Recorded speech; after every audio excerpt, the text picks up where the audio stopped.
De Jesus,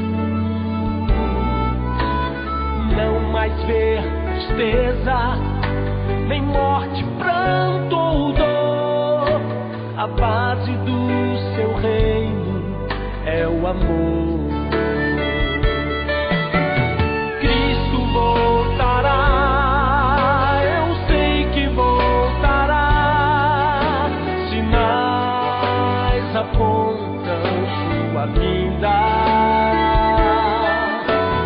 Ouça essa voz, vem ser mais um de nós.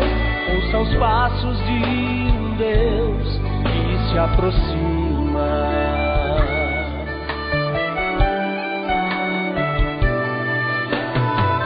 Imagine o céu em silêncio, com os anjos, Jesus vem nos buscar. Os santos reunidos levantam suas mãos, olham fixos o autor da salvação. Cristo voltará, eu sei que voltará. Sinais apontam sua vinda. Ouça essa voz, vem ser mais um de nós. Ouça os passos de um Deus que se aproxima. Cristo voltará, eu sei que voltará. Sinais apontam sua vinda. Ouça essa voz, vem ser mais um de nós. Ouça os passos de um Deus que se aproxima. Ouça os passos de um Deus que se aproxima.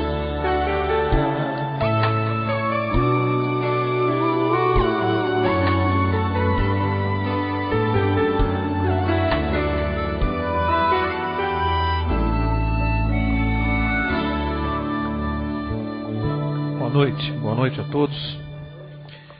Obrigado por terem vindo mesmo com essa chuva que desestimula, né? Mas nós estamos aqui no melhor lugar do mundo, ou seja, a casa de Deus. E mais uma vez vamos aproveitar esses minutos aqui para seguirmos estudando as Escrituras Sagradas. Essa noite nós prometemos falar sobre os sinais da volta de Jesus. Jesus prometeu voltar, como nós dissemos aqui na semana passada, e vamos ver se isso vai demorar muito tempo, se falta pouco, o que a Bíblia fala a esse respeito. Eu sempre gosto de começar com alguma história, e essa história é verídica, aconteceu quando estive no Canadá, aí, há uns 3 ou 4 anos atrás. Estivemos lá na época em que o pastor Feiraben ia fazer uma conferência aqui no Brasil chamada Esperança 2000. E estive lá, viajei com o pastor Erlo Brown e fomos lá conversar com o pastor Feiraben como seria esta conferência, enfim, tratar dos detalhes. Foi uma conferência de 28 noites seguidas de evangelismo via satélite. Mas o que eu quero contar para vocês é que nós estávamos andando na frente da casa do pastor Feiraben no pôr do sol. E o pastor Erlo é muito brincalhão e ele vinha fazendo perguntas para o pastor a respeito de algumas traduções, né, do português para o inglês, certas expressões. E o pastor ele fazia pergunta e o pastor traduzia para ele. E ele aproveitou essa brincadeira para pegar o pastor Feiraben distraído, que é outra pessoa muito alegre, muito brincalhona, um homem de 70 anos, mas de um espírito espetacular, de ânimo e disposição. E o pastor Erlo, querendo pegar o pastor Feiraben distraído, naquelas traduções, ele disse assim: pastor, como é que se chama elevador aqui? Assim que o pastor acabou de traduzir, ele falou: lá no Brasil, se vocês foram apertar o botão, ele não vem não. O pastor Feiraben deu aquela risada amarela, né, uma piada sem graça. Deu aquela risadinha assim amarela e tal, e continuamos caminhando. Depois de uns 5 minutos ele disse assim, ele fala um português bem arrastado, então ele falou assim: Erlo, eu quero te perguntar uma coisa. Você sabe que Deus chamou um anjo e disse para o anjo que ele queria mandar uma carta para todos que estão na terra, que estão perdendo a sua salvação, os que estão praticando a maldade. Então disse ao anjo: me traz o nome de todos que eu quero mandar uma carta. E o anjo respondeu: não dá, senhor, impossível. O nome de todos os que estão perdendo a salvação na terra? Não cabe em todos os computadores aqui do céu. É muita gente, senhor. Eu preciso de 1 mês para fazer isso. Aí Deus pensou um pouquinho e falou: está bem. Então me traga o nome dos justos. Eu quero mandar então uma carta para os bons, para os justos. E o anjo disse assim: isso aí é fácil. Em 15 minutos está na mão. Rapidinho. Aí o pastor Feiraben olhou para o pastor Erlo e disse assim: Erlo, você sabe o que Deus escreveu nesta carta? O pastor Erlo falou assim: não. Você não recebeu a carta?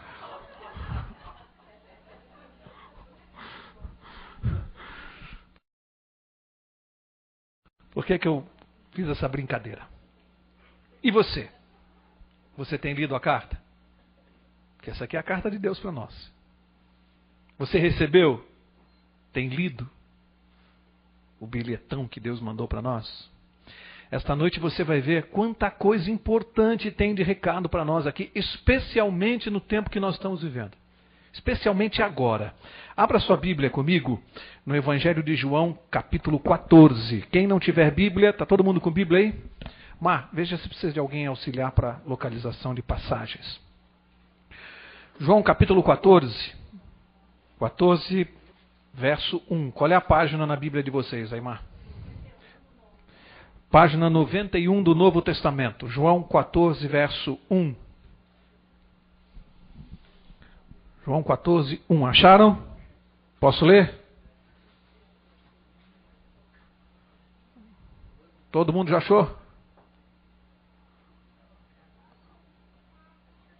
Só esperar ali atrás a distribuição da Bíblia e já vamos ler. Ok? Posso ler já? Vou ler então. João 14, 1. Vejam o que Jesus disse antes de subir ao céu, antes de ascender ao céu. Ele disse assim: não se turbe o vosso coração, credes em Deus, crede também em mim. Na casa de meu Pai há muitas moradas. Se não fosse assim, eu vou-lo teria dito: vou preparar-vos lugar. E se eu for e vos preparar lugar, o que diz aí? Virei outra vez e vos levarei para mim mesmo, para que onde eu estou, estejais vós também. O que Jesus prometeu aí? Ele foi crucificado, depois de ter ressuscitado, antes de ascender ao céu, o que ele prometeu? Ele prometeu voltar. Jesus Cristo prometeu voltar. Virei outra vez.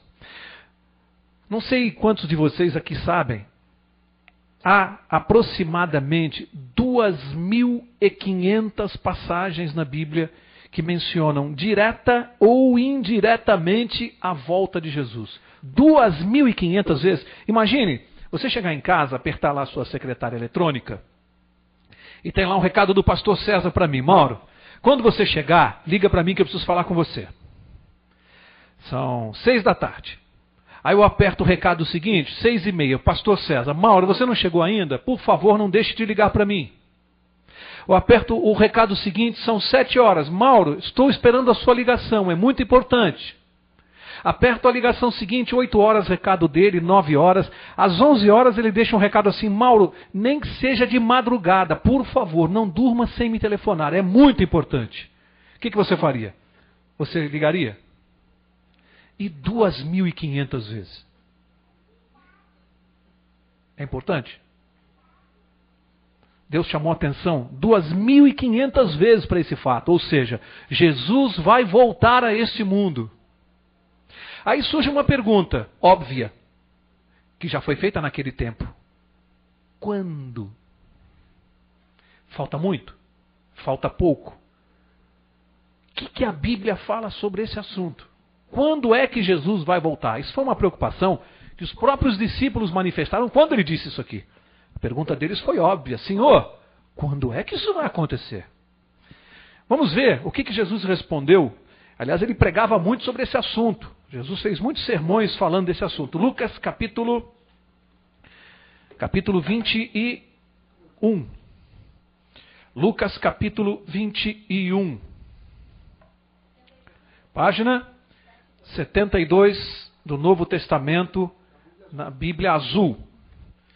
Lucas capítulo 21. Vamos ver o que Jesus falou a esse respeito? Começa na 71. Lucas capítulo 21, verso 28, 27. Lê comigo 27. Lucas 21, 27. Jesus disse assim: Então vir o Filho do Homem vindo numa nuvem, com poder e grande glória.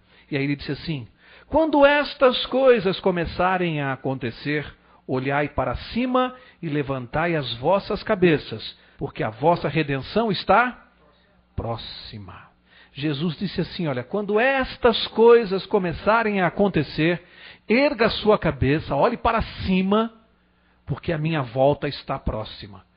Então aqui é uma pergunta óbvia. Qual é a pergunta óbvia? Que coisas? Ele falou: quando estas coisas começarem a acontecer, olhe para cima. A primeira pergunta o pastor já falou aqui: quando? Quando isso vai acontecer? E Jesus atrelou, ele falou: olha, quando estas coisas começarem a acontecer. Então, que coisas são essas que quando começarem a acontecer, Jesus disse assim: ó, minha volta está próxima. É importante nós sabermos que coisas são essas. Que ele disse: olha, quando começarem a acontecer, erga os seus olhos para o céu. A minha volta está próxima, vocês me verão vir nas nuvens do céu com os anjos. Interessante, antes de seguir, eu quero que você leia comigo o verso 34 de Lucas 21. Jesus aqui, ele chamou atenção para uma coisa. Ele disse assim: acautelai-vos. O que é acautelar-se? Tome cuidado. Estou vendo que tem jovens aqui, na linguagem dos jovens. Fique esperto. Se liga. Fica ligado. É isso que Jesus está falando aqui, ó. Fica ligado. Acautelai-vos. Por quê, hein? Por vós mesmos, para que não aconteça que os vossos corações se sobrecarreguem de glutonaria, de embriaguez, e aqui que eu quero chamar a atenção, dos cuidados da vida, e aquele dia vos pegue de surpresa como uma armadilha. O que Jesus falou? Olha, se liga, fica esperto, para que quando chegar aquele dia da minha volta, vocês não estejam distraídos com os cuidados da vida. O que são os cuidados da vida? Cuidados da vida, na verdade, são coisas boas. Jesus não está criticando isso aqui, não. Cuidados da vida, eu tenho que ter cuidado com o meu trabalho, com a minha família, em exercer as minhas atividades, comprar, vender, fazer tudo aquilo que a gente tem que fazer na vida da gente. O que Jesus está dizendo é que não é que isso seja mal em si mesmo. Ele está dizendo: nunca permita que os cuidados da vida, as coisas que você tem que fazer na sua vida, te distraiam e você tire os olhos de mim e das coisas que vão acontecer, que você precisa estar ligado. Não deixe os cuidados da vida te distraírem. Mantenha a sua mente, em primeiro lugar, em Deus, para que você venha acompanhando os fatos, para que não aconteça que no dia da minha volta você esteja distraído com as coisas do mundo. Desligado. Ele falou: cuidado. Então, isso é um recado para nós hoje. O que mais que ele disse? Agora vamos para o Evangelho de Mateus, no capítulo 24. E esse capítulo é o que vai nos dar maiores informações a respeito do quando e de que coisas que começam a acontecer, que indicam o tempo da volta de Jesus. Mateus capítulo 24, página 24 da Bíblia Azul. Vejam que essa preocupação vem desde o tempo de Jesus em relação à volta dele. Mateus 24, verso 3. Mateus 24, 3 diz assim: estando ele assentado no Monte das Oliveiras, aproximaram-se dele quem? Os discípulos, em particular, e lhe pediram: dize-nos quando acontecerão estas coisas e que sinal haverá da tua vinda e do fim dos tempos. Aqui daria para a gente falar de muita coisa, eu não tenho tempo, porque eles pediram sinais em relação a 3 coisas aqui, mas nós vamos falar de uma delas só, em relação à vinda de Jesus. E o que os discípulos perguntaram? A Bíblia diz que eles perguntaram a Jesus em particular, ou seja, de cantinho ali, só com Jesus. É como se dissesse assim: Jesus, conta pelo menos para nós que somos os seus discípulos, pelo menos para nós, que coisas são essas que o Senhor está pregando o tempo todo aí, que quando começarem a acontecer é a tua volta? Conta para nós, quando isto vai acontecer e que coisas são essas? É importante ouvir a resposta de Jesus? O que vocês acham? Eles perguntaram para Jesus Cristo. É importante saber o que Jesus vai falar? Então vamos ver. Eu vou dividir os sinais que Jesus vai dar, eu vou dividir pelo menos em 4 grupos. Porque ele vai dar sinais no mundo religioso, no mundo político, no mundo social e também no mundo científico. Ele vai dar 4 categorias de sinais. Vamos ver rapidamente cada uma delas. Vamos ver no mundo religioso quais os sinais que Jesus disse assim: ó, quando isso começar a acontecer no mundo religioso, fica esperto. Se liga, a minha volta está próxima. Vamos ver o que ele falou? Mateus 24, verso 4. Respondeu-lhes Jesus. Mais uma vez ele diz: olha, acautelai-vos. Olha a preocupação de Jesus. Tomem cuidado. Que ninguém vos... Qual é a primeira preocupação dele? Que nós não sejamos enganados. Primeira preocupação de Jesus. Se ele estava preocupado com isso, por que razão, hein? Será que havia possibilidade de nós sermos enganados? Senão ele não falaria isso. Ele disse: olha, fica ligado, fica esperto para que vocês não sejam enganados. Com o quê? O verso 5 vai responder: pois muitos virão em meu nome, dizendo, eu sou o Cristo, e enganarão a muitos. Quais são aqueles que falam em nome de Jesus? Quem que fala em nome de Jesus com esse livro aqui na mão? Os religiosos, as religiões, os pastores. Eles é que falam em nome de Jesus. E Jesus falou assim: ó, cuidado para que não te enganem. Porque muitos... Ele falou todos? Muitos. Não falou que todos. Muitos virão em meu nome e enganarão a muitos. Então Jesus disse uma coisa, e aí presta bem atenção nisso.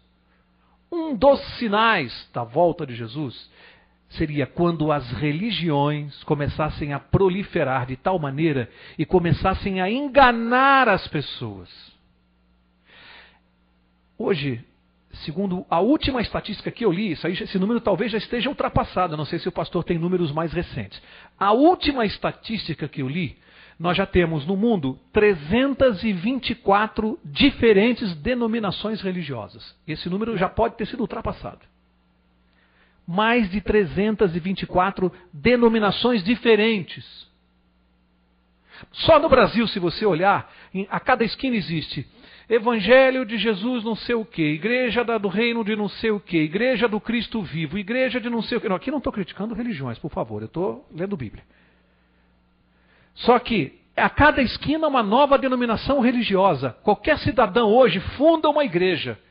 Qualquer pessoa hoje fundou a igreja ali na esquina, a Igreja do Reino de não sei o quê, e é uma nova religião. Cristo disse assim: cuidado, muitos vão vir em meu nome, com a Bíblia na mão, e vão enganar a muitas pessoas. Pergunto, como é que você faz para não ser enganado? Alguém pode estar sentado aí, eu já falei isso aqui, vou repetir. Alguém que esteja aqui esta noite pode pensar assim: será que esse cara que está lá na frente falando também não está me enganando? Não é uma boa pergunta? Como é que você faz para descobrir isso? Só tem um jeito, eu não conheço outro. Você tem que estudar esse livro, para você ler com seus próprios olhos, para você ver se o que nós estamos falando aqui, você está lendo com seus olhos, se está escrito aqui. Porque tem muita gente, muita, mas muita religião, falando coisas que quando você diz assim, por favor, meu amigo, por favor, mostra para mim aqui onde está escrito isso. Mostra aqui para mim nesse livro, onde Jesus falou isso. Eu já vi pessoas na minha frente dizerem assim, não, peraí, eu tenho certeza, eu vou achar, pera um pouquinho só. Eu vou achar, Jesus falou isso, eu fico assim, não tenho pressa. Por favor, pode achar. Não, eu vou achar, não, depois eu te mostro. Não. Mostra agora, eu não tenho pressa. Posso esperar, eu tenho todo o tempo. Acha para mim onde está escrito isso. Porque tem muita religião falando coisas, colocando nos lábios de Jesus, coisas que ele nunca disse. Jamais falou, jamais ensinou. Jamais. É só pedir onde está escrito neste livro. E você vai desmascarar um monte. Então Jesus deu o primeiro sinal. Muitos virão em meu nome. Significa dizer que, infelizmente, as religiões seriam um instrumento poderoso de Satanás para enganar as pessoas no fim dos tempos. É um sinal que Jesus deu. Está se cumprindo hoje esse sinal? Eu quero dizer a vocês, eu falei que são mais de 324 denominações, mas se você voltar, não precisa voltar muito não. Nós estamos no ano 2005, não precisa voltar muito. Se você voltar ali até 1970, 1980, nós não tínhamos metade disso. Significa que isso tudo aconteceu em 30 anos. De 30 anos para cá. Jesus falou, é um sinal. Quando estas coisas começarem a acontecer, ele disse, cuidado. Ele escreveu isso, ele disse isso há 2000 anos atrás. Ele disse, quando essas coisas começarem a acontecer. Então, sinal no mundo religioso. Vamos ver no mundo político, que sinal Jesus deu. Vamos ler o verso 6. Ele disse assim, ouvireis de guerras e rumores de guerras. Mas cuidado, olha aqui, outra vez Jesus chamando a atenção. Cuidado, ele disse, para não vos alarmardes. Tais coisas devem acontecer. Mas o que ele disse? Mas ainda não é o fim. Ainda não é o fim. Ele disse, levantar-se-á nação contra nação, reino contra reino. Olha o que ele disse, haverá fomes, pestes e terremotos em vários lugares. Todas estas coisas, porém, são o princípio das dores. Aqui Jesus deu uma dica muito legal. Quais são os sinais que ele deu aqui no mundo político? Guerras. Você está vendo guerras no mundo hoje? Alguém poderá dizer assim, Mauro, mas desde que o mundo existe, existem guerras. É verdade? Nesta quantidade? Ele falou de pestes, doenças. Doenças. Nós estamos vivendo um tempo no mundo hoje que existe uma doença incurável, que a ciência não descobriu cura até agora, que é a AIDS. Não tem cura. E agora as pestes estão tomando conta, agora estão assustando o mundo. Eu não sei quantos leram aqui essa semana nos jornais a respeito da gripe do frango. E vem outras por aí, que Jesus falou. Pestes, doenças tomando conta do mundo. Falou de terremotos, maremotos. Vocês acompanharam o que está acontecendo lá no Paquistão esta semana. E a tsunami de meses atrás. E estes tsunamis. Vocês estão vendo o que está acontecendo no mundo a cada semana, a cada mês, nos Estados Unidos. Furacão Katrina e não sei o que. Gente, Jesus falou disso. Jesus falou disso. Quando estas coisas começarem a acontecer, ergam as suas cabeças para o céu. Isso está acontecendo debaixo do nariz do homem. Diante dos olhos do homem. Vocês querem saber o que Jesus disse a respeito disso? Isso aqui é para nós, viu gente? Isso que eu vou ler aqui. Marca essa página, Mateus 24. Volta poucas páginas, Mateus 16. Olha o que Jesus falou aqui. Mateus 16, verso 1. Diz assim, chegando-se os fariseus e os saduceus para o tentarem, pediram-lhe que mostrasse um sinal do céu. Mas Jesus respondeu, chegada a tarde, dizeis, haverá bom tempo, pois o céu está avermelhado. E de manhã, dizeis, hoje haverá tempestade, pois o céu está de um vermelho sombrio. Hipócritas, sabeis interpretar a face do céu, e não conheceis os sinais dos tempos. Entenderam o que Jesus está dizendo? Jesus está dizendo, o homem que se diz tão esperto, é capaz de olhar para o céu e dizer assim, amanhã vai chover, por causa da cor do céu. E a gente faz isso mesmo, está avermelhado, está não sei o que, amanhã vai fazer sol, vai chover. E Jesus diz assim, vocês não sabem interpretar os sinais dos tempos. As pessoas que estão hoje vendo o que está acontecendo no mundo, a grande e esmagadora maioria da população mundial não sabe o que está acontecendo. E está tudo escrito aqui. Está tudo escrito aqui, ó. Terremotos, maremotos, pestes, doenças, tsunamis, furacões, está tudo aí acontecendo diante dos nossos olhos. Jesus está dizendo assim, vocês não sabem interpretar os sinais dos tempos. Está tudo escrito ali, é só ler. Vocês estão surpresos com o que está acontecendo? Eu disse que esses sinais viriam do tempo da minha vinda. Eles estão acontecendo. Se não acontecessem, Jesus teria errado. Portanto, a pessoa hoje, minimamente informada em matéria espiritual, com o mínimo de informação, está entendendo o que está acontecendo no mundo. É só olhar para o mundo aí e a gente está entendendo o que está acontecendo. Jesus está voltando. Sinais estão claros. Ele disse. Mas ele deu uma dica, volta lá para Mateus 24, ele deu uma dica que eu queria conversar disso com vocês. Ele deu uma dica aqui. Mateus 24, eu vou ler de novo o verso 8. E no verso 8 ele diz assim, todas estas coisas, porém, são o princípio das dores. Eu volto a dizer, alguém pode dizer assim, Mauro, mas terremoto já existiu no século passado e no outro, e maremoto, isso tudo sempre existiu. É verdade. Mas ele diz que esses são o princípio das dores. O que quer dizer isso? Você não veio aqui para ouvir o que eu acho. Você não veio aqui para isso. Minha opinião não interessa para vocês. Vamos ver o que a Bíblia responde. O que Jesus quis dizer com o princípio das dores? Vamos lá, marca essa página aí. Vai lá em 1 Tessalonicenses. 1 Tessalonicenses, capítulo 5. Vamos ver o que Jesus quis dizer com isso. A Bíblia mesma vai explicar. Página 169 do Novo Testamento, do livro azul. 169. A própria Bíblia vai explicar o que Jesus quis dizer quando ele falou que esses terremotos, maremotos, furacões, tsunamis, tudo isso são o princípio das dores. Acharam? Capítulo 5, vou ler o verso 1. Diz assim, mas, irmãos, acerca dos tempos e das épocas, não necessitais de que vos escreva, pois vós mesmos sabeis muito bem que o dia do Senhor virá como ladrão de noite. A Bíblia está falando claramente aqui. Está se referindo o quê? Ao dia do Senhor, o dia da volta de Jesus. Portanto, o que ele vai falar agora está em conexão com a volta de Jesus. Não era o que Jesus estava falando lá em Mateus 24? Aqui está falando em relação àquilo que ele está dizendo lá. O que vai acontecer aqui? Verso 3. Quando andarem dizendo a paz e segurança, então lhes sobrevirá repentina destruição, como as dores de parto àquela que está grávida e de modo nenhum escaparão. Jesus falou do princípio das dores e aqui em conexão com a sua volta, fala-se das dores do parto. Aqui as mulheres vão entender melhor que os homens, né, pastor? Porque eu nunca senti dor de parto. O senhor já sentiu, não? Espero que não sinta também, nunca. Dores de parto. Como é que uma mulher sabe que a criança está prestes a nascer? Quando as contrações começam a ficar mais próximas uma da outra. Então, eu não sei, não entendo disso, mas as contrações são de 10 em 10 minutos, depois ficam de 8 em 8, depois de 7, assim vai indo. Quando aquelas contrações estão muito próximas uma da outra, o que acontece? A mulher sabe que a criança está para nascer. Quando Jesus disse que esses terremotos, maremotos, são o princípio das dores, e aqui fala das dores de parto, o que ele está dizendo? Terremotos sempre aconteceram, maremotos também, guerras, doenças, mas quando começarem a acontecer numa frequência tal como as dores de parto, este é o sinal. Intensidade e frequência.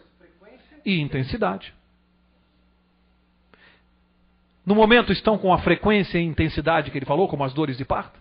Ou você lembra de algum tempo na história do homem que nós tivéssemos tantas guerras, doenças, terremotos, tudo junto ao mesmo tempo, um do lado do outro? Você lembra disso na história em algum momento? Nos séculos passados? Jamais.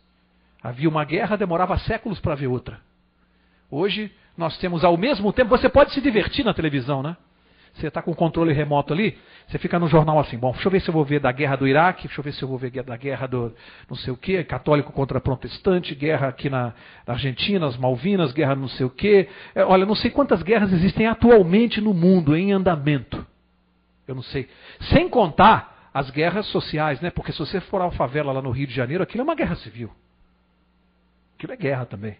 Se você for ver o que está acontecendo no Brasil em algumas cidades, é guerra civil.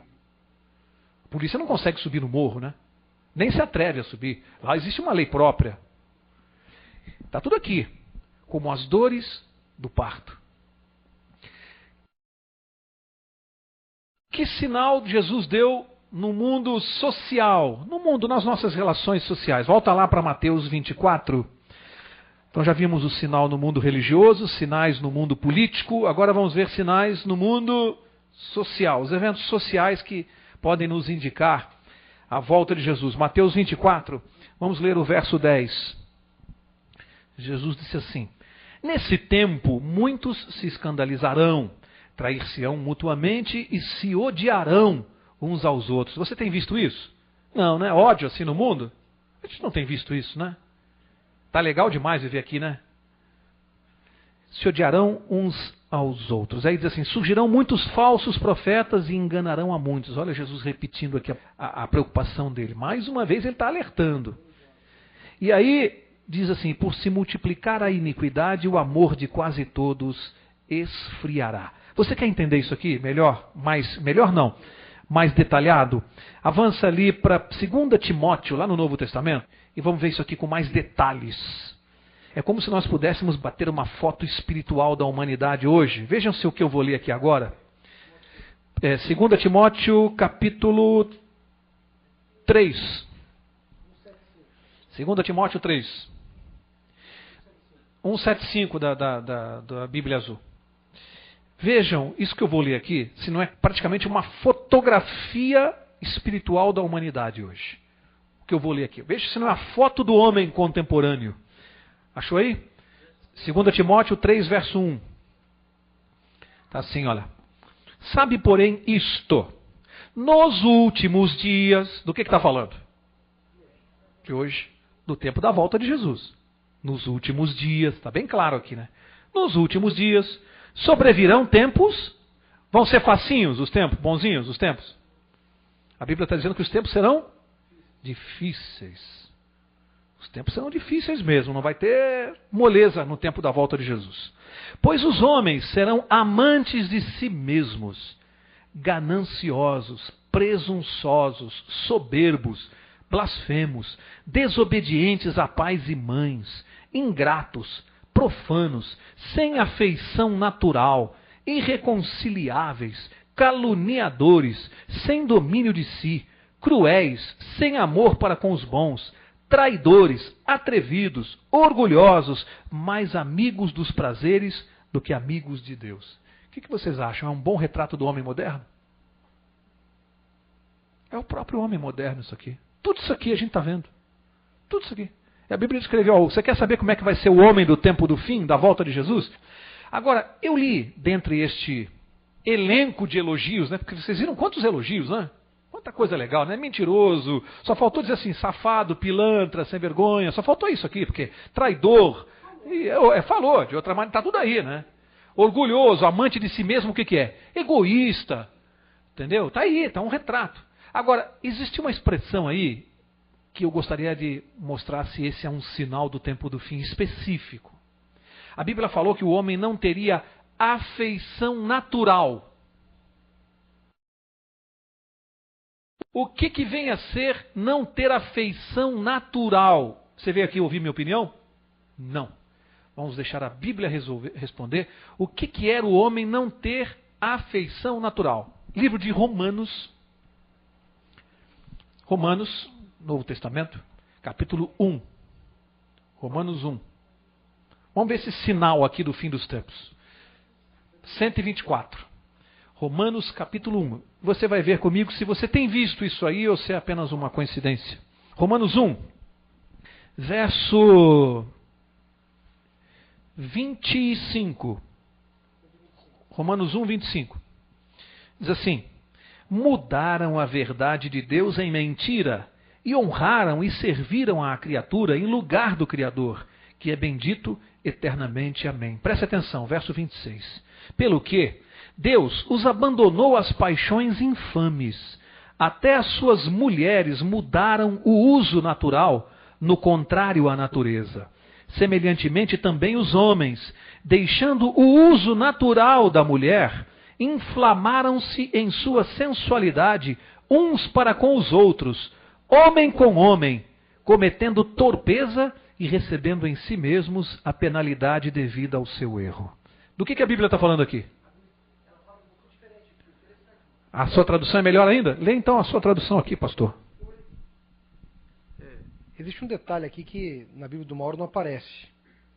Diz aqui o seguinte, né? Por causa disso os entregou Deus às paixões infames, porque até as mulheres mudaram o modo natural de suas relações íntimas. Já está mais explícito. Por outro, contrário à natureza. Quando se falou que então o homem não teria afeição natural, qual é a afeição natural do homem? Pela mulher. E qual é a afeição natural da mulher? Pelo homem. Então a Bíblia diz que um dos sinais do fim dos tempos seria o homossexualismo e o lesbianismo. Está acontecendo isso? Isso pode estar acontecendo na igreja também. Dentro da própria igreja. Lógico, porque o joio e o trigo estão juntos na igreja por enquanto, né, até a volta de Jesus. Então, não sei se vocês têm notado, a pessoa que é mais observadora e tem isso aqui em mente, presta mais atenção. Se você com essa informação agora você vai ficar mais ligado. Eu não sei se vocês têm notado que a Rede Globo de televisão tem tido uma preocupação constante nas suas últimas novelas. Pelo menos as 3, 4 ou 5 últimas novelas, em todas existe pelo menos um personagem homossexual. Por quê? Essa é a pergunta. Qual o objetivo que a Rede Globo tem ao fazer isso? Fazer as pessoas rirem? Isso é uma coisa aqui, ó, pensada, analisada. A ideia é pegar as nossas crianças que estão em casa e que estão assistindo e fazer com que elas vejam com naturalidade o homossexualismo. Este é o ponto. Eu fui criado com uma educação que quando eu via um homossexual na rua, em qualquer lugar, eu ficava chocado. No meu tempo isso não era uma coisa, a gente ficava olhando, assim, né, prestando atenção, achava estranho, ria, né, comentava com os amigos. Hoje, se você ficar olhando estranho para eles assim, os outros falam assim, que é isso, cara? Você é careta? Você fica numa situação que quem hoje não... Porque uma coisa, lógico que merecem respeito, devemos amá-los como seres humanos, têm direito à salvação, Jesus morreu por eles também. Não é disso que eu estou falando aqui. Eu posso amá-los e não concordar com o que eles fazem. É diferente. Jesus me ama, mas não concorda com o que eu faço de errado. Jesus ama o pecador e ele odeia o pecado. Então, fica bem claro que nós não temos nada contra os homossexuais como pessoas, mas não podemos concordar com aquilo que eles fazem, o estilo de vida. Não se pode dizer que isso vem de Deus. Ah, é amor também. Já ouvi gente dizer assim, isso é amor também. E todo amor vem de Deus. É? É? É isso que você está lendo aqui? Portanto, o que eles estão fazendo é trabalhar a mente das nossas crianças em casa para que vejam com naturalidade. E eu quero aqui rapidamente dar aqui um testemunho de 1 minuto. Eu advogo para algumas empresas de moda. Não vou citar o nome de algumas por questão ética. Algumas delas têm muitos homossexuais. Na área de moda tem demais, esses estilistas de moda e tal. E um determinado dia, um tempo atrás, eu fui almoçar na empresa e havia uma mesa comprida, comentei com a minha esposa. E o lugar onde me colocaram para sentar, ao meu lado direito e esquerdo, havia 2 homossexuais, daqueles declarados mesmo, bem assumidos. E eu, discretamente, peguei meu prato, fiz e vi se havia um outro lugar à mesa. Não por preconceito, mas eu não tinha nada para conversar com eles. Eles são muito... Eu vou ficar conversando o quê? Passei para o outro lado. Fui objeto de gozação. Ficaram me gozando na mesa, todo mundo prestando atenção, e eles ficaram gozando de mim. A ponto de chegar um momento de eu ter que dizer assim, para entrar na gozação, na brincadeira, eu falei, olha, eu queria pedir desculpas a vocês. E eles ficaram me olhando, tipo, bom, o cara está pedindo desculpa, né? Eu queria pedir desculpas a vocês porque eu gosto só de mulher. Me desculpem. Mas hoje o homem parece que tem que pedir desculpa, né? Porque o correto hoje para essa sociedade que vem aí é o seguinte, você tem que ter uma mente aberta. Você tem que gostar de tudo. Aí esse cara é inteligente, esse cara é uma mente aberta, contemporânea, né? Homem que gosta só de mulher, escutem o que eu estou dizendo já. Não pode gostar só de mulher, tem que gostar de tudo. Esse trabalho está sendo feito pela televisão. Para as nossas crianças, e ai dos pais que não monitorarem o que os seus filhos estão assistindo.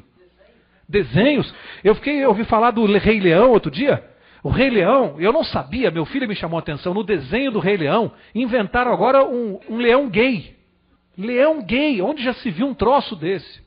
Vejam, gente, isso não acontece à toa. Isso é uma coisa feita proposital, é pensada. Só que está escrito aqui. Isso é um sinal do fim dos tempos, é mais um sinal. O homossexualismo, não de uma maneira eventual, agora ele é institucional. É uma coisa imposta dentro da sua casa. Estão saindo leis agora da questão da discriminação. E essa discriminação não é no sentido que nós pensamos, que eu também acho que não tem que discriminar, porque a pessoa é homossexual, mas tem que haver um limite nessas coisas. Daqui a pouco eu, como empresário, posso ser processado se eu não contratar um homossexual na minha empresa. Aí é onde eles querem chegar. É onde eles querem chegar com essas leis. Nos impor amanhã que eu tenha que contratar um homossexual.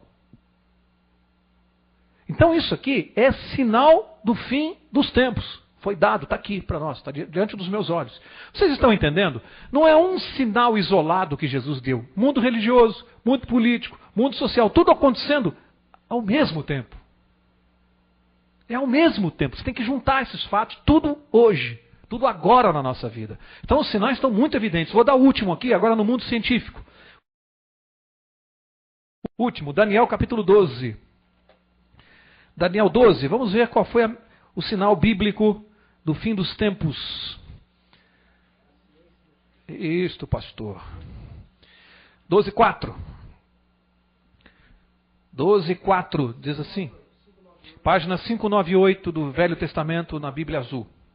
Olha o que está escrito aqui, com todas as letras. Acharam? Estão procurando? Vou esperar. Daniel 12, verso 4. Página 598 da Bíblia Azul. 598. Posso ler? Daniel 12, verso 4. Diz assim: Mas tu, Daniel, fecha estas palavras e sela este livro até quando? Diz aí. Até o tempo do fim. Fecha até o tempo do fim. O que vai acontecer? Muitos correrão de uma parte para outra e o conhecimento se multiplicará. A ciência vai se multiplicar no tempo do fim, é um sinal. Eu anotei aqui rapidamente, bem rapidamente, algumas das conquistas da ciência só nos últimos 80, 100 anos. O mundo existe há 6.000 anos.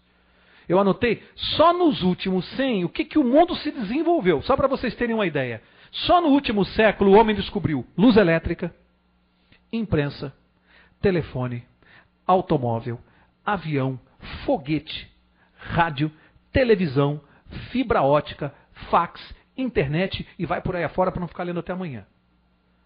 Tudo que o mundo se desenvolveu nos últimos 100 anos. E a Bíblia disse, no tempo do fim é que a ciência vai crescer. Tem dedo de Deus aí? Mas o homem acha que ele é muito esperto, o cientista, minha cultura. Deus está dizendo assim, a ciência cresce e se desenvolve no tempo que eu determinar. Porque é Deus quem coloca a informação na mente do homem. E o homem acha que ele é muito esperto na parada. A Bíblia disse, só no tempo do fim. Significa que até 100 anos atrás o homem andava de carroça. Está aí um sinal evidente diante dos nossos olhos. É no tempo do fim que a ciência ia conquistar tudo isso que nós estamos vendo. E não vai parar por aqui. E não vai parar por aqui. A ciência vai ter uma guinada agora fantástica. Agora é uma velocidade incrível que as descobertas vão sendo feitas e o avanço. Né? O homem já foi à Lua, está chegando em outros planetas. Está tudo escrito aqui para a gente ler. É só no tempo da volta de Jesus. Quando estas coisas começarem a acontecer, levante a cabeça para o céu. Então, diante dos nossos olhos, todos os dias. Agora, para encerrar. Jesus deu vários sinais, mas eu li e destaquei que ele disse que ainda não era o fim. Agora ele vai dar o sinal específico. Agora é o sinal específico. Mateus 24, capítulo 24, verso 14. Olha o sinal específico. Esse é o específico. E este evangelho do reino será pregado em todo o mundo, em testemunho a todas as nações. E aí diz assim, então virá o fim. Somente então. Todos esses outros sinais, eles vão apontando para o fim. as guerras, as tempestades, o homossexual, estão apontando, mas Jesus assim, este evangelho, quando ele falou isso aqui, gente, ele estava sentado dentro de uma canoa ou em cima de uma pedra, num mundo que não tinha nem luz, falando para 12 homens incultos, pescadores. E ele disse assim, ó, este evangelho que eu estou pregando para vocês será pregado em todo o mundo. Me pergunte, como? Sem rádio, sem televisão, sem internet, não tinha nem microfone para falar para as multidões. E ele disse que seria pregado para o mundo inteiro e confiou essa tarefa a 12 homens incultos. Se nós fôssemos brincar aqui hoje, como se desse essa tarefa para os discípulos, ó, vocês vão pregar esse evangelho para todo o mundo. É como se os discípulos dissessem assim, ó, Senhor, dá para tomar uma Kaiser antes? Como que vai fazer?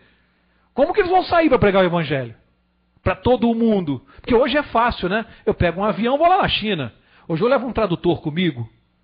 Hoje eu entro lá no e-mail e mando um e-mail lá para o Japão. Mas no tempo de Jesus, como é que o evangelho ia ser pregado para todo mundo se não houvesse o dedo de Deus, a mão de Deus? Sabem, eu também não tenho esse número exato hoje, mas me parece, pastor, que só faltam 24 países de todo o mundo. Está brincando? Jesus estava brincando? Falou, esse é o sinal. Quando penetrar em todo o mundo o evangelho, então será o fim. Só faltam aproximadamente 20 países. Está perto? Com internet e com televisão, quanto tempo você acha que dá para o evangelho penetrar num país desse que não entrou ainda? Não precisa falar mais nada. O evangelho entrou na Rússia, na União Soviética, onde o comunismo era o maior adversário do evangelho, caiu o comunismo. Por quê? Porque Deus disse, vai cair. Só faltam 20 países. E as pessoas que conhecem a Bíblia, estão olhando, estão falando, meu Deus, ele não errou nada até agora. E ele disse, será pregado em todo o mundo o evangelho. Então virá o fim. O evangelho de Jesus Cristo está atingindo todo mundo. Aí alguém poderá me dizer assim, peraí, Mauro, mas está sendo pregado, mas o que está acontecendo? Em muitos países, pelo menos a maioria do mundo hoje, a maior religião do mundo, são os muçulmanos. E aí, como é que fica? Jesus falou que o evangelho seria pregado. Ele disse que seria aceito por todo mundo? Ele não falou. Seria pregado, ele não disse que seria aceito. Aliás, pelo contrário, ele falou uma outra coisa. Você está em Mateus, capítulo 24? Mateus 7. Ele foi muito claro a esse respeito. Mateus 7. Para encerrar. Mateus 7. Vamos encerrar com esse verso aqui. Olha o que ele falou. Página 7 da Bíblia Azul, do Novo Testamento. Mateus capítulo 7, verso 13. Ele disse assim, ó, entrai pela porta estreita, pois larga é a porta e espaçoso o caminho que conduz à perdição, e muitos são os que entram por ela. Mas estreita é a porta e apertado o caminho que conduz para a vida, e são poucos os que a encontram. Jesus falou que a maioria ia se salvar ou se perder? Jesus falou que a maioria ia se perder. Ele falou que o evangelho seria pregado em todo o mundo. Ele não disse que seria aceito. Ele falou que seria pregado. Ele disse que a oportunidade de salvação seria dada a todo o mundo, mas o homem iria usar o seu livre-arbítrio para aceitar a pregação ou não. Eu quero encerrar, e pegando um gancho nesse verso que eu li, Jesus falou assim, ó, existe uma porta larga e uma porta estreita. Ele disse assim, muitos são os que entram pela porta larga e são os que vão se perder. E ele disse, poucos entram pela porta estreita, mas esses vão se salvar. Então eu quero fazer uma pergunta aqui. O que é mais fácil, se perder ou se salvar? Se perder? Se perder ou se salvar? Não, eu acho que não depende do tamanho da porta. Não é porque a porta é larga e passa um monte de gente, a outra é estreita, mas eu também passo por ela. Não é o tamanho da porta que define se é mais fácil me salvar ou me perder. É a decisão que eu tomo. É a minha escolha se eu quero entrar pela larga ou pela estreita. Portanto, é igual. Não é o tamanho da porta. É a cooperação do homem na salvação. Né?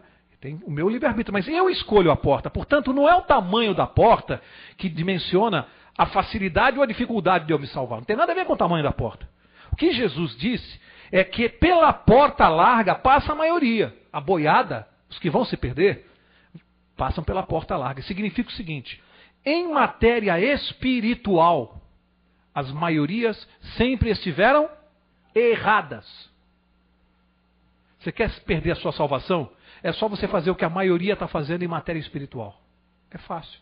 Se você fizer o que a maioria está fazendo em matéria espiritual, você vai perder a sua salvação. As religiões estão dizendo que todos os caminhos levam a Deus. Não levam, não. A porta larga não leva a Deus, não. Ela leva para um outro endereço. Encerrando, um homem foi pedreiro dos melhores. Um dos melhores que trabalhavam numa grande construtora. Tinha aí 30 anos de trabalho e o dono dessa grande construtora quis homenageá-lo pelos serviços prestados. Mais de 30 anos trabalhando como um pedreiro exemplar. Sempre foi exímio na sua tarefa como pedreiro. E o chefe foi conversar com ele, ele disse que ia se aposentar, e o dono da construtora disse assim: mas eu vou pedir a você só um favor. Eu tenho um último pedido, uma casa para entregar, e eu queria que você, antes de se aposentar, me fizesse pelo menos esse trabalho. E o pedreiro falou: por favor, eu estou cansado, eu estava esperando esse dia, eu venho sonhando há meses. Você ainda quer que eu faça mais um trabalho? Eu falei: a última coisa que eu vou te pedir, esse último trabalho que eu tenho para entregar. Por favor. E ele disse: tá bom, vai. E resolveu assumir aquele último serviço depois de já estar aposentado e começou. Só que, já contando o tempo que ele queria parar, já não foi mais a mesma pessoa. Não fazia as coisas com o carinho que ele fazia sempre, foi fazendo o acabamento da casa de qualquer maneira, começou a colocar as portas meio tortas, já não media as coisas com aquele carinho, pintou de qualquer jeito, usou material de segunda. Ele queria se livrar daquele trabalho lá e terminou rapidinho. No dia que ele terminou, que ele foi entregar, para surpresa dele, o dono da empresa havia reunido todos os funcionários e na presença dele disse assim: olha, eu queria fazer um agradecimento a você por esses 30 anos de trabalho. E eu não encontrei uma outra forma a não ser te entregar a chave desta casa como presente para você. Que tipo de casa nós estamos construindo? Jesus está voltando. Será que eu estou usando material de segunda na minha vida espiritual? Será que eu estou levando a minha vida espiritual de qualquer maneira? Será que é tudo feito de qualquer jeito? Será que eu não estou dando importância? Que tipo de casa eu estou construindo? Eu me lembro, contei essa e me lembrei em seguida de uma outra que tem a ver com isso. E aqui é uma parábola, né? Porque não tem nada de sério nessa história. O homem muito rico morreu, chegou lá no céu e o anjo foi levá-lo para conhecer o céu. Caminhando com ele, viu uma mansão bonita. E aquele homem rico olhou e falou: nossa, mas que mansão maravilhosa! E quem mora aí? Aí o anjo disse assim: lembra-se da Isalina, a sua cozinheira? Falou: Isalina, lembro. Essa é a casa dela aqui. A Isalina, minha cozinheira, mora numa mansão dessa.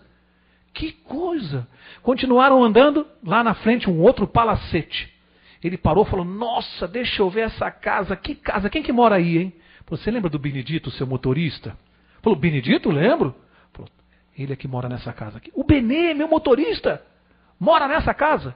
Aí continuou passeando com o anjo e o homem começou a pensar: nossa, se os meus empregados moram nessas mansões, eu estou esperando só para ver a minha casa aqui no céu. Foram caminhando e daqui a pouco uma casinha simples ali, bem modesta, o anjo parou e disse assim: pronto, chegamos à sua residência. Ele disse: peraí, você está brincando comigo? Falou: não. Você está brincando comigo. Você quer dizer que a minha cozinheira mora naquele palacete, o meu motorista, e eu moro nessa casa simples aqui? Poxa vida, vocês aqui no céu têm condições de construir uma coisa muito melhor para mim.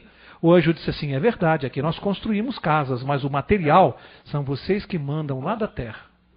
E isso foi o que o Senhor mandou. Que tipo de material nós estamos mandando? Jesus está voltando. Essa mensagem não é uma mensagem para alarmar ninguém. Se alguém tem algum problema na vida nesse momento, o recado de Deus é assim: arruma a sua vida, se acerta com Deus, procura Jesus para conversar na oração. Ele já pagou na cruz, você está preocupado com o quê? Ele já fez tudo o que ele podia fazer para nos salvar.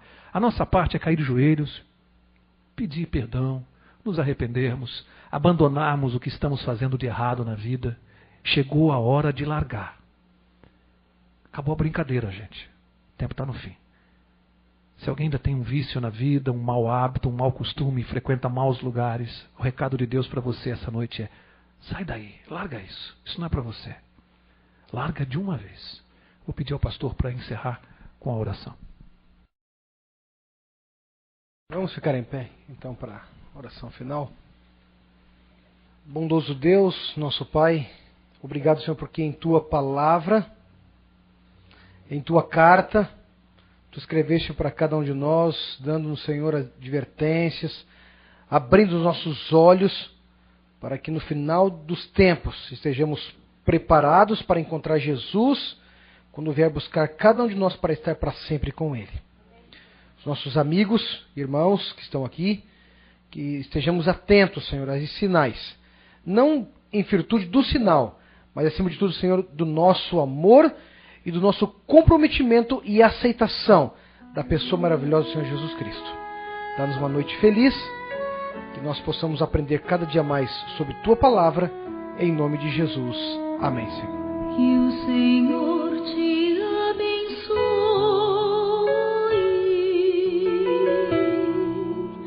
e te guarde. Que o Senhor faça resplandecer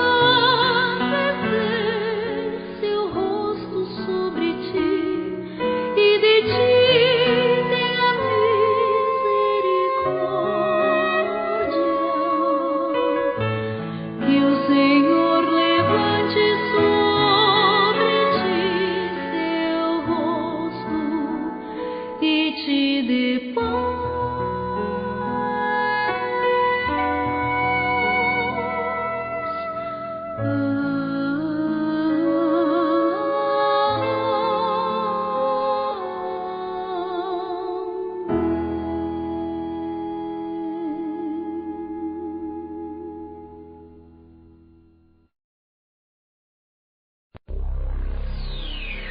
Sinais dos tempos.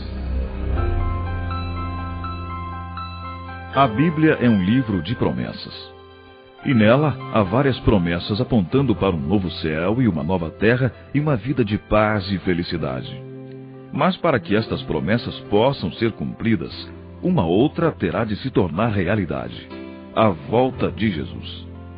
A promessa do retorno de Cristo à Terra é mencionada na Bíblia cerca de 2.500 vezes. O Novo Testamento fala dela 318 vezes, e o apóstolo Paulo a menciona 50 vezes. É nessa promessa que as outras se apoiam, e com seu cumprimento é que todas passam a ter valor e significado. Tudo começa e tudo termina com o retorno de Cristo à Terra.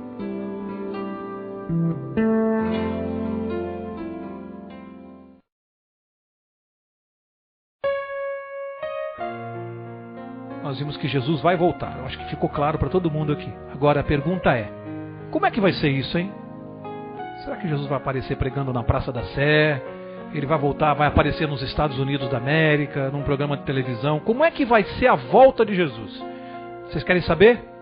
Sexta-feira que vem aqui, 8 horas, tá bom? Vamos ver como é que Jesus vai voltar, qual a maneira que ele vai fazer isso. A Bíblia conta tudo para nós.